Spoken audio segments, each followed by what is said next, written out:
వెంటనే చేసేయాలి. నేను లోకల్‌లో ఒకళ్ళని సెమినేషన్ చేయడం కోసం అని మన మన ఫామ్‌లో పెట్టాను సార్. పెడితే వాళ్ళు చేస్తుంటే చూసి నేర్చుకున్నానండి. వాళ్ళు ఇప్పుడు జాబ్ వచ్చి వేరే ఇక్కడికి వెళ్ళిపోయారండి. ఇంకా తప్పక నేను నేర్చుకుని ఫస్ట్‌లో నాకైతే ఎగ్స్ చాలా పోయినాయండి. ఈ పెట్టకు కూడా మనం ఈ సెమను ఇన్సెర్ట్ చేసేటప్పుడు దానికి 2 రంధ్రాలు ఉంటాయి సార్. ఒకటి ఈ షిట్ ఏదైతే ఈ విసర్జన ఏదైతే చేస్తుందో ఆ రంధ్రం అండి.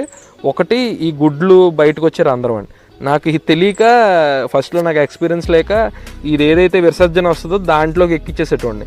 ఈ ఓవులేషన్ జరిగి హోల్లోకి నేను ఎక్కించలేకపోయాను కొన్నాళ్ళు. అలా చాలా మిస్టేక్స్ చేశానండి.